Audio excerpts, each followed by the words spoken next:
Hola amigos, ¿qué tal? Sean todos bienvenidos a un video más de este canal de YouTube. En esta ocasión, como ya vieron en el título de este video, vamos a hablar acerca de por qué nosotros tenemos que pagar impuestos. Esta es una pregunta muy válida y de hecho comienza normalmente a partir de que nosotros o empezamos a trabajar o queremos poner algún tipo de negocios. Y es que ya sea en nómina o teniendo tu propio negocio, nosotros tenemos que estar pagando impuestos.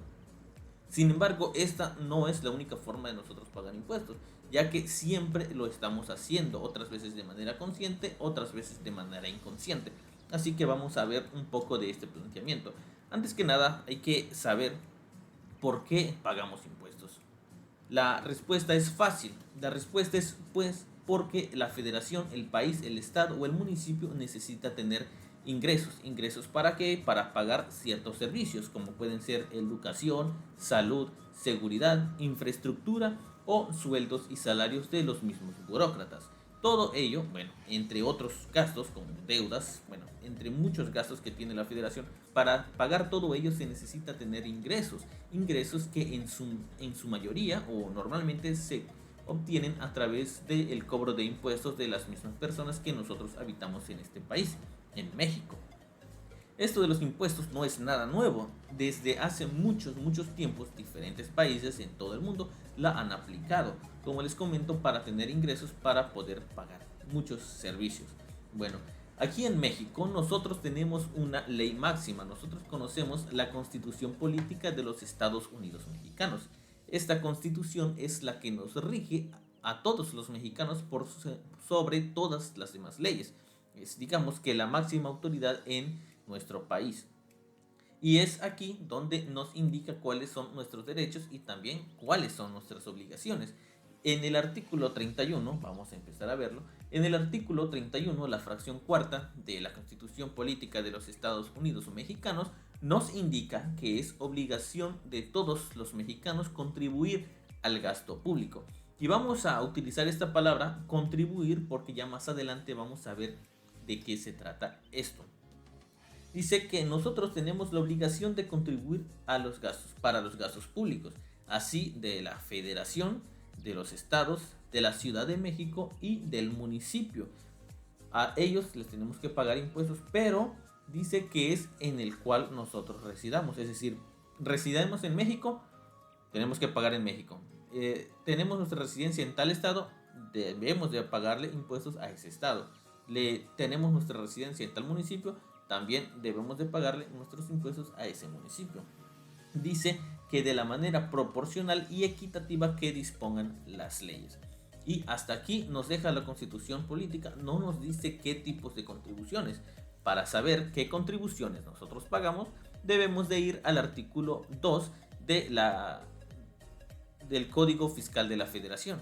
En este artículo, en el artículo 2, nos menciona que las contribuciones se dividen en cuatro, que son los impuestos, las aportaciones de seguridad social, las contribuciones de mejora y los derechos. Vamos a ir viendo el concepto de cada una de ellas para ir entendiendo de qué se tratan estas contribuciones.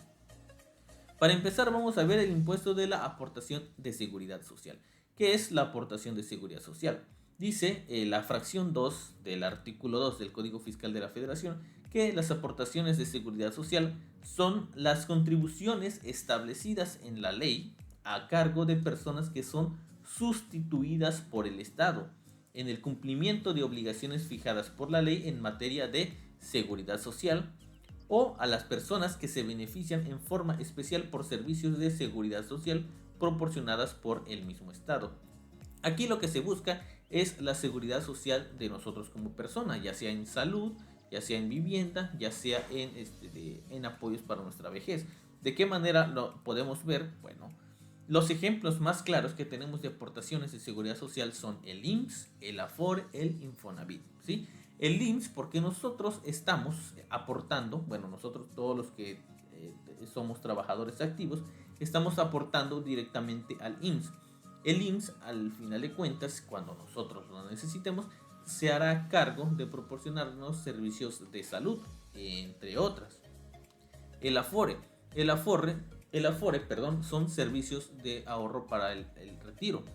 En esta nosotros también estamos proporcionando, estamos contribuyendo de alguna proporción en algunas cantidades y esa se va guardando en alguna cuenta para que nosotros cuando lleguemos a una edad avanzada se nos pueda o seguir otorgando algún tipo de jubilación, pensión, para que nosotros podamos tener alguna seguridad social al momento de nuestro retiro como trabajadores.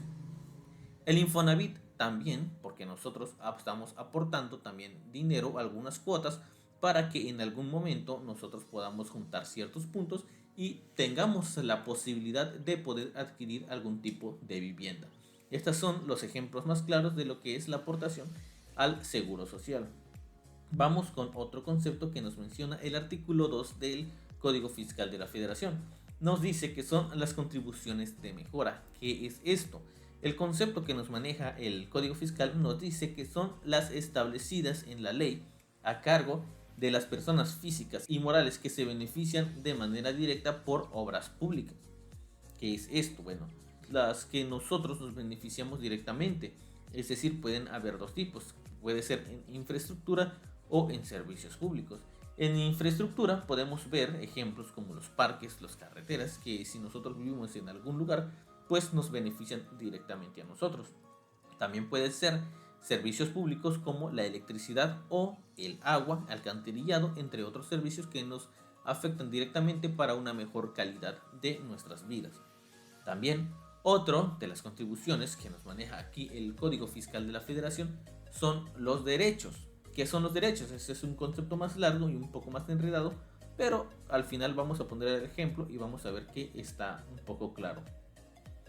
Nos dice que son derechos, son las contribuciones establecidas por la ley o en la ley por el uso o aprovechamiento de los bienes del dominio público de la nación, así como por recibir servicios que presta el Estado en sus funciones de derecho público, excepto cuando se presten por organismos descentralizados u órganos desconcentrados, cuando en este último caso se trate de contraprestaciones que no se encuentren previstas en la Ley Federal de Derechos. También son derechos las contribuciones. Es un poco enredado, les digo, pero vamos a ver el ejemplo. Bueno, los derechos más comunes o que en su mayoría podemos conocer son el acta de nacimiento, el pasaporte o la cédula profesional. ¿Por qué? Porque nosotros al momento de solicitar este derecho que nos tenemos, nosotros le pagamos a la federación por esos documentos, por este trámite. Entonces eso es una aportación que nosotros estamos haciendo directamente al país en forma de contribuciones. ¿Sí? Ya tenemos aquí tres que son aportaciones de seguridad social, de mejoras y derechos. Bueno, entonces el último concepto que vamos a ver son los impuestos, lo que nos tiene aquí. ¿Por qué pagamos los impuestos? ¿Qué son los impuestos? Bueno, nos dice de entrada que los impuestos son las contribuciones establecidas en la ley que deben de pagar ya sean las personas físicas y las personas morales que se encuentran en la situación jurídica o de hecho prevista por la misma. Es decir, cada persona física o cada persona moral deba de pagar ciertos impuestos dependiendo de nuestra situación jurídica y dependiendo de a qué impuestos nos corresponden a cada uno de nosotros. Y ahora vamos a ver. Ejemplos de estos impuestos pueden ser como el ISR, el IVA y el IEPS. El ISR lo vemos seguido, ¿sí? De hecho es un tormento verlo seguido, porque en el ejemplo, en el caso de que seamos trabajadores, lo vemos seguido como un descuento en nuestras nóminas. Es decir, si el patrón a nosotros nos paga 20,000 pesos al mes, por decir un ejemplo, vemos una parte que dice descuento. Ese descuento es el ISR. Ese ISR es dinero que el patrón nos quita a nosotros prácticamente se lo estamos dando al patrón para que el patrón se lo lleve a la federación en forma de impuestos, lo pague en el banco y ese dinero va directamente a la federación. Es decir, todos los trabajadores que estamos en nómina de alguna forma estamos pagando impuestos, estamos contribuyendo al gasto público de este país, de la federación. También otro tipo de ISR es el que va directamente al empresario. ¿Esto qué es? Es decir, si tú quieres poner un negocio o tienes un negocio o cualquier empresa que tenga un negocio y que tenga ingresos, al momento de nosotros inscribirnos al SAT, nosotros debemos de enviar un reporte, ya sea mensual, bimestral, trimestral, sexenal, anual, de cualquier forma que nos corresponda. Debemos de declarar cuáles fueron nuestros ingresos y sobre esos ingresos se nos aplica una tasa de ISR y esa tasa de ISR es lo que nosotros vamos a pagar directamente a la federación, al banco, a la federación, al país. Y otros dos tipos de impuestos que pueden ser el IVA y el IEPS son impuestos que comúnmente estamos pagando. Estamos tan acostumbrados a pagarlos que muchas veces ni siquiera nos damos cuenta que estamos pagando este impuesto. ¿Cómo lo pagamos? El impuesto indirecto va directamente a la última persona que compra algo. Por ejemplo, yo compro este micrófono, ¿no? Un ejemplo, este micrófono, por así decir, vale 1160. Es un precio ficticio. Si esos 1160 pudiera yo pensar que esos 160 pesos son impuesto, es IVA, es el 16%. Es impuesto que nosotros estamos aportando directamente a la federación. Lo mismo si compramos ropa, si compramos celular. Si compramos un celular que nos cueste 11.600, pues de entrada 1.600 pesos van directamente a la federación porque es el IVA, es impuesto que nosotros estamos pagando. Como les comento, es inconsciente porque nosotros pagamos el bien y en ese bien ya trae un impuesto. El precio que nosotros vemos ya tiene un impuesto incluido. Lo mismo aplica para el IEPS. En caso de que el IEPS aplica ciertos productos, normalmente a los productos dañinos que pueden ser refrescos, cigarros, alcohol, combustible, todo eso le aplica un impuesto del IEPS. También, por ejemplo, si compramos gasolina, un litro de gasolina en 20 pesos, pudiéramos pensar que de entrada unos 50 o 2 pesos son impuestos de IEPS que se van también directamente a la federación y que nosotros lo estamos pagando de forma inconsciente. ¿Ok? Bueno, pues estos son los impuestos más comunes, es decir, todos los mexicanos en todo el tiempo, en todo momento nosotros estamos pagando un impuesto porque hasta el chicle tiene un impuesto. Entonces, todo esto nosotros le estamos dando a la federación para que la federación nos lo devuelva de cierta forma en salud, en infraestructura, en seguridad, en educación y entre todos los servicios que están a cargo de la federación, que están a cargo del país. Yo les dejo con esta información. En el siguiente video vamos a ver cuál es la diferencia entre impuesto directo o indirecto, que más o menos de aquí lo tocamos, y vamos a ver de qué forma pagamos cada una. Yo les dejo con esta información, espero que les sirva, les guste. Si es así, lo pueden compartir y hasta la próxima.